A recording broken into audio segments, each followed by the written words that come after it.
안녕하세요, 대표님. 안녕하십니까. 네, 오늘 김지호 대표님 모시고 얘기 한번 나눠보도록 하겠습니다. 네. 어떤 얘기를 상담력 TV 구독자분들한테 해주실 생각이신가요? 설계사분들이 왜 그만두는지, 그리고 그만두지 않고 잘 다니려면 어떤 게 필요할지를 전해드리고 싶습니다. 10년간 원수사에서 근무를 했고 4년간 GA에 근무를 하다 보니 1년 안에 10명이 위촉된다고 하면 7명 이상이 그만두십니다. 이 영상을 오늘 보시는 분들이 저렇게 하면 그만두는구나 라는 걸 아시게 된다면 반대로 그렇게 안 하면 안 그만둘 수 있는 거거든요. 아마도 지금 이 영상을 보시는 분들은 안 그만두고 싶어서 누르신 거예요. 그래서 오늘은 안 그만두는 법 3가지를 제가 알려드릴까 합니다. 계약이 유지율보다 더 안 좋은 게 설계사의 정착률인데 맞습니다. 정말 큰 도움 될 것 같습니다. 그만두는 3가지 이유는요. 첫 번째, 자기 계약과 판수 때문입니다. 이게 사실은 같은 건데요. 준비가 되지 않은 상태에서 설계사로 위촉이 되다 보면 어쩔 수 없이 맞춰야 되는 목표가 생기거든요. 처음에 5만원, 10만원, 20만원은 감당 가능해요. 그런데 첫 달에 20만원, 두 번째 달에 15만원 이렇게 계속 나아가다 보면은 어느 순간 월급보다 자기보험료가 많이 발생하는 순간이 반드시 옵니다. 그때 그만두시고 앞에 넣었던 계약에 대한 수수료가 환수가 들어오면서 안 좋은 기억만 두고 그만두시는 거죠. 이게 저는 첫 번째 이유라고 생각이 되고요. 제가 현재 업계에 있기 때문에 솔직하게 말씀드리는 거예요. 처음에는 금액이 작다고 그 기간 안에 내가 빨리 자리 잡아가지고 열심히 하면 되지 않을까 이런 생각이 시작을 하는데 너무 정확합니다. 거기에 발목 잡히는 경우가 정말 많더라고요. 두 번째는 어떤 건가요? 제목부터 말씀드리면 처음만 잘해줘서 그만둔다입니다. 처음만 잘해주는 거죠. 물론 지속적으로 잘해주는 분도 계십니다. 왜 처음만 잘해줄 수밖에 없냐면 나만 입사했으면 다행인데 다음 달에 신인이 오거든요. 내 순서가 점점 밀려요. 다만 관심의 정도가 점차 이게 빠져야 되는데 예를 들면 지원도 그렇게 돼 있더라고요. 3달간은 DB를 지원해주겠다. 무상으로. 3달 안에 자리를 잡아야 되거든요. 그런데 아시겠지만 3달 안에 자리 잡는 사람이 10명 중에 몇 명이나 되겠어요. 이런 대리점은 전 많이 못 봤거든요. 13회차에 DB를 지원해준다든지. 맞잖아요. 못 봤습니다. 네.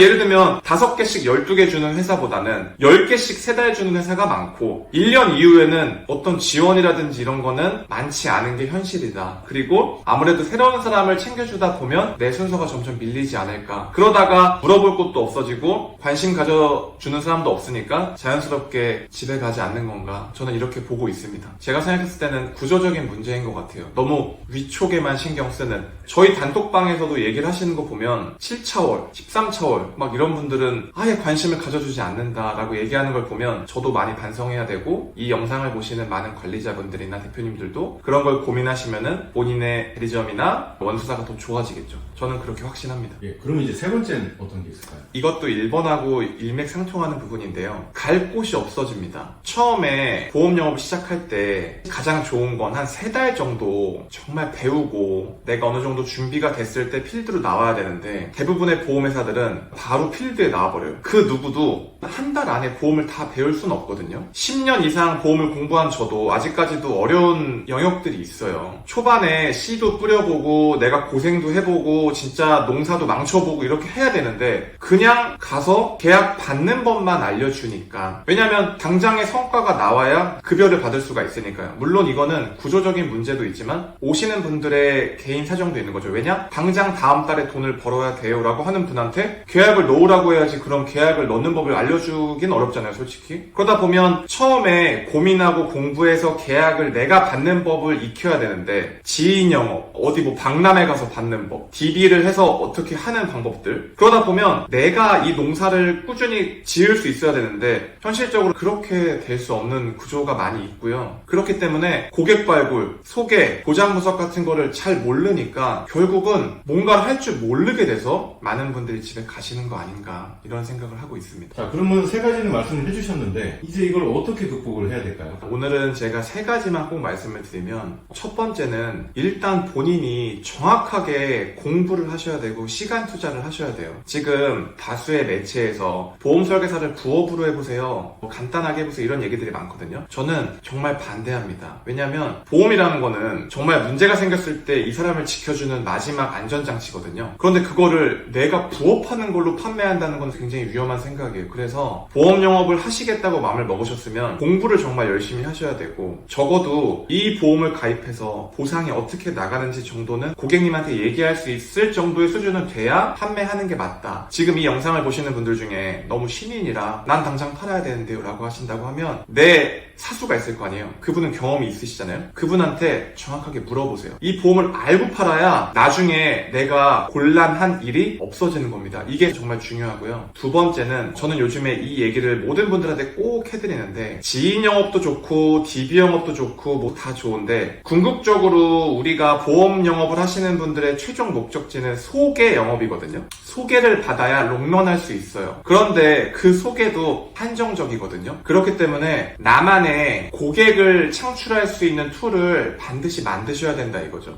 나는 유튜브도 하기 너무 어렵고 인스타도 너무 어렵고 다 어렵다. 그러면 제가 두 가지를 추천드리고 싶은데요. 첫 번째는 내가 오늘 배운 거 느낀 것만이라도 내 카톡에 올려보세요. 내가 아는 지인이 보험 가입하고 싶을 때 딱 봤는데 빨간불이 떠져 있어요 위에.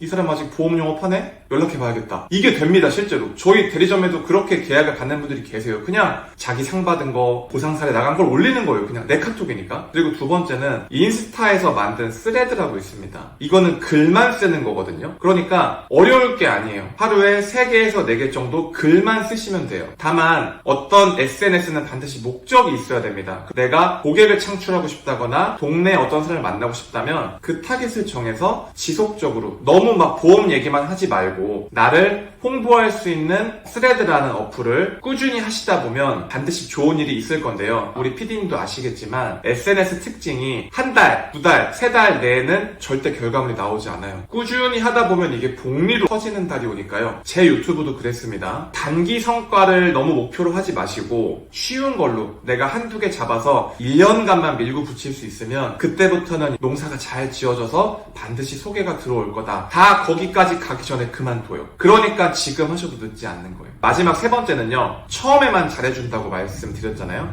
이 부분은 어느 정도 내가 받아들이셔야 돼요. 당연히 내 다음번에 오는 사람을 잘해주는 게 맞거든요. 저는 이렇게 생각합니다. 우는 아기 젖준다는 거 혹시 아시죠? 계속 관리자분하고 소통하셔야 되고, 내가 조금 관심에 벗어났다고 생각하면은 모르는 것도 물어보고 배울 수 있는 건 계속 배움을 받고, 또 외부에 좋은 컨텐츠들이 많이 있거든요. 많은 분들과 소통하시면서 내가 지금 현재 어떤 위치에 있고 어디로 가는지는 알아야 될 거 아니에요. 이 보험 영업이라는 항해의 선장은 관리자가 아니라 나예요. 내가 주체적으로 항해를 쭉 밀어가셨으면 좋겠다. 그리고 다시 한번 말씀드리지만 자기 계약을 넣으실 거면 정말 이렇게 제가 말씀을 드리고 싶어요. 내 고객이 나다 라는 생각으로 나한테 내가 PT 해보시고, 내가 궁금한 거, 예를 들면 화재보험에서 20대 가전제품이라고 있거든요. 그럼 설명할 때 언니 이거 가입하면 20대 가전제품 보장받을 수 있어. 정상적인 사람이라면 이런 생각이 들어야 돼요. 20대 가전제품이 뭔데? 그거를 외우시진 못하더라도 가입제한서에 어디 있는지는 알아야 된다 이거죠. 예를 들면 5대 골절이 뭔데? 내 걸 내가 가입하면서 5대 골절이 뭔지도 모르고 가입한다는 거는 진짜 이건 잘못된 거거든요. 그러니까 어쩔 수 없이 자기 계약을 해야 될 수밖에 없는 상황이라면 공부를 열심히 하시고, 내 고객은 나다라는 생각으로 정말 한번 비판적으로 내 거를 PT를 해보세요. 그렇게 열심히 공부를 하셔야 된다. 다만 자기 계약 넣는 거를 제가 그냥 한마디로 딱 표현하자면, 배가 고프다고 상한 음식을 먹으면 반드시 배탈 나요. 그렇기 때문에 자기 계약을 많이 넣으라고 하는 사람은 여러분을 많이 아끼는 사람이 아니고, 결국 자기 계약을 많이 넣게 되면 배탈 나서 집에 갈 수밖에 없다. 여러분이 지금 이 항해의 선장님이시잖아요. 그 항해에 저희 상담력 TV가 도움을 드릴 수가 있으니 구독해 두시면 많은 도움이 되실 거다. 이 정도 말씀드립니다. 많은 분들이 이제 실수하시는 게, 이 사람이 너무 좋아서, 그런데 나중에 보니까 너무 실망했다 라는 얘기가 10명 중에 9명이 넘어가요. 그렇기 때문에 내가 중심적으로 이 회사가 어떤 제도가 있고 어떤 프로그램이 있고 어떤 게 나한테 맞을지, 이 회사는 어떤 장점이 있을지 차분하게 보시고, 이미 들어오셨다면 그 안에서 분명히 좋은 프로그램이 있으니까 들어가셨을 거 아니에요. 최대한 그거를 잘 살리시면 롱런 하실 수가 있을 거다. 네, 오늘 보험학 개론의 김지율 대표님 모시고 김지율 대표님과 미처 못했던 얘기들을 조금 더 깊게 나눠봤습니다. 고민하고 계시는 많은 설계사분들이 이 영상 보고 조금이라도 기운을 얻었으면 좋겠네요. 오늘 정말 좋은 말씀 감사합니다. 또 뵙고 얘기해 주시죠. 김지율 대표님이 불러만 주시면 꼭 출연하겠습니다. 김지율 대표님 언제나 환영이실 겁니다. 네. 네, 오늘 정말 감사합니다. 감사합니다.